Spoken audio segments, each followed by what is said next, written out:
me a little bit about how you designed it and how it works? I think the focal point is to understand that for this type of aircraft, we have to provide really accurate data, accurate solutions. So for a commercial airliner, this type of aircraft will be able to fly in almost all weather conditions. Not all, okay, excessive turbulence and further storms, for instance, will have to be avoided. But globally speaking, it's quite robust to weather conditions. At the opposite, the solar impulse aircraft is not really robust and requires to in order to fly in safe conditions requires no turbulence or moderate turbulence and high percentage of blue sky conditions in order to collect the right energy. This means that without a simulation, you cannot be really sure that the route you can imagine will be the right one, will be the one which will avoid big patches of clouds and which will avoid, wind shears, turbulences, and things like this.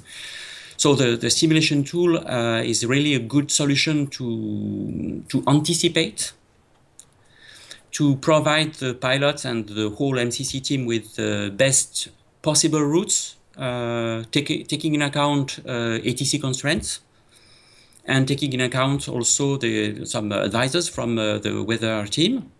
So altogether, we are able with this tool to give the maximum of visibility, I would say, maximum of knowledge about what could be a possible flight and how we reached a certain level of optimization. What's been the biggest challenge you've faced while at Solar Impulse? Biggest challenge, I think every 6 months or every year maybe we had to face a new, probably, sometimes unexpected, but a new big challenge.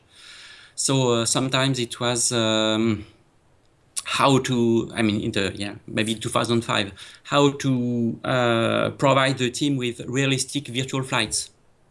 Okay, at this time, it was really difficult because we just had a prototype of a simulation showing the behavior of the aircraft in the atmosphere, in the weather conditions, and providing something realistic in terms of virtual flight was difficult. And a few years afterwards, it was, for instance, how to be able to help defining the best routes to cross the USA from west to east 6 months in advance, and you don't have a weather forecast 6 months in advance. So we had to find a trick. We had to find something to answer this question without having a crystal ball to look into the future. So 2 examples to show you that challenges after challenges we have built solutions, that it's good to see today that all these solutions have led us to be able to achieve something really, really good with this challenge of flying around the world. Solar Impulse was built with the idea of sort of demonstrating the potential for technology and when you push its limits and what it can do.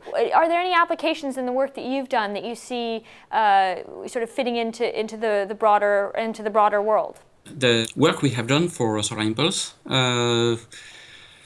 may have applications. Some of them may be really obvious, like solar drones.